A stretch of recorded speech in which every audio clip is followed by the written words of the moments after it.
Hello dear students, കോമക്സ് ട്യൂട്ടോറിയലിൻ്റെ മറ്റൊരു വീഡിയോയിലേക്ക് സ്വാഗതം. Calicut university 4th semester regular വിദ്യാർത്ഥികളുടെ റിസൾട്ട് ഇതിനോടകം വന്നു കഴിഞ്ഞു.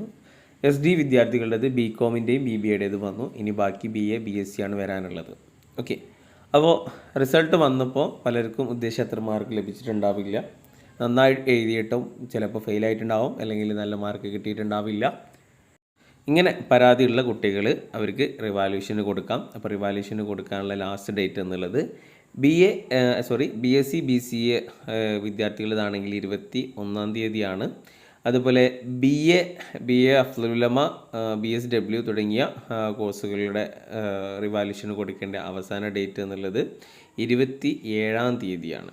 ഓക്കെ, പിന്നെ അതേപോലെ BCom BBAയുടേത് 19-ാം തീയതി വരെ എനിക്ക് റിവാലുവേഷന് കൊടുക്കാം. SD വിദ്യാർത്ഥികളുടെ റിവാലുവേഷൻ ഇത് വന്നിട്ടില്ല, അപ്പോൾ അത് ശ്രദ്ധിക്കുക. റിവാലുവേഷന് കൊടുക്കുന്നവർ എത്രയും പെട്ടെന്ന് തന്നെ കൊടുക്കുക. BSc BCA കോഴ്സുകളുടെ 21-ാം തീയതി, BA കോഴ്സുകളുടെ 27-ാം തീയതി വരെ ഉള്ളിൽ റിവാലുവേഷന് കൊടുക്കാം. അതേപോലെ BCom BBA ആണെങ്കിൽ 19-ാം തീയതിക്കുള്ളിൽ റിവാലുവേഷന് കൊടുക്കണം. ഓക്കെ, പിന്നെ റിവാലുവേഷന് കൊടുത്തു കഴിഞ്ഞാൽ അതിൻ്റെ പ്രിൻ്റ് ഔട്ട് യൂണിവേഴ്സിറ്റിക്ക് അയക്കേണ്ട ആവശ്യമൊന്നുമില്ല. റിവാലുവേഷന് കൊടുത്തു കഴിഞ്ഞാൽ റിസൾട്ട് എന്തായാലും ഒരു 2 മാസത്തിനുള്ളിലൊക്കെ വരുന്നതായിരിക്കും.